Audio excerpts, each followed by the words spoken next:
It is my pleasure, though, to be here this evening and to be able to introduce our next award recipient, Mr. Stephen Brown.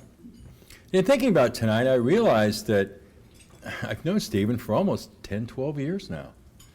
When he was first coming over to visit students, 10 classes, and with Beth Dickey classes and doing different things. And over the past few years, I've gotten to know Stephen from his continuous trips here to work with our students in our school, and also my trips to Atlanta. So I've gotten to know him fairly well. And I've gotten to know him as the ultimate professional in terms of public relations and communications.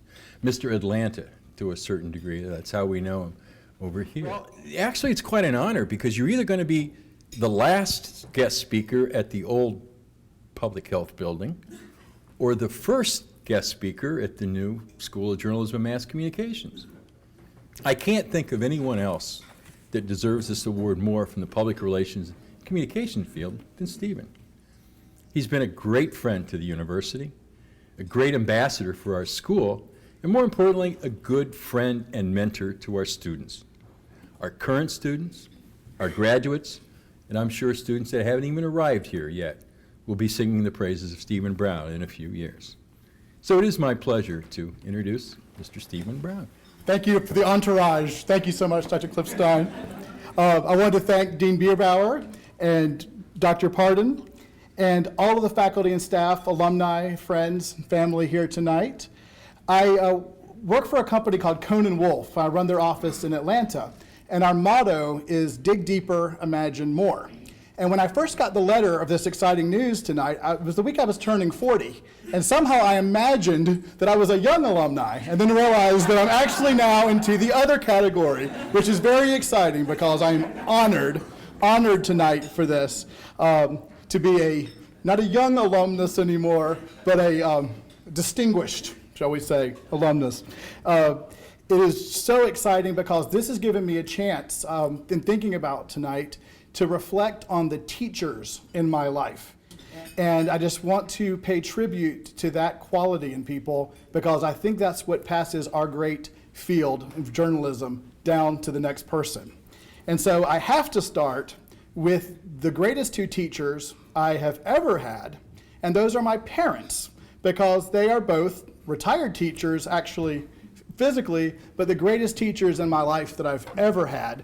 So John and Nancy Brown over here taught me everything that makes me passionate from the very early ages about our field. Everything they do sets up an experience, and that's the way my mindset works now. My dad, for instance, when he teaches a Sunday school class, it is an epic Sunday school class. He works for weeks to prepare. He is a lifelong learner. But soon when I came to Carolina, boy, did I meet some great teachers. And I wanted to make sure that I mentioned the teachers I had, because you'll want to know that I worked with the late Dr. Wardrop on many classes, Dr. Jeweler, Dr. Berman, who was in media arts, but or actually probably not doctor, but Dan Berman. Wiggins with Collins right here, Professor Beth Dickey, and many others as well. But some of you here tonight, I just wanted to appreciate it. Some people's Socratic methods still haunt me into the night, Dr. Collins. Also, working in the student groups with people like Carmela Carr, who ran some of the student programming on campus.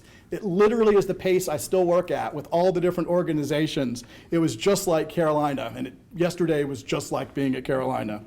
But I also had the chance to learn from two other alumni, alumni, it's two of them.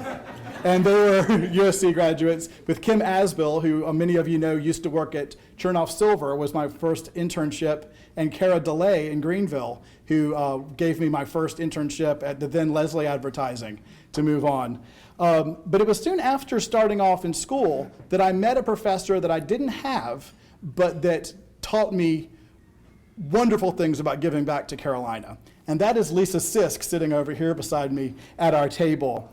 And I just want to tell you what an empathetic heart she has for the students, and it's a great model for me.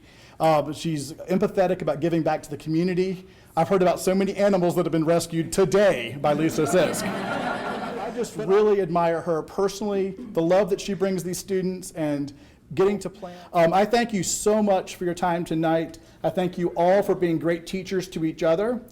Here's a Health Carolina, forever to thee. Thank you.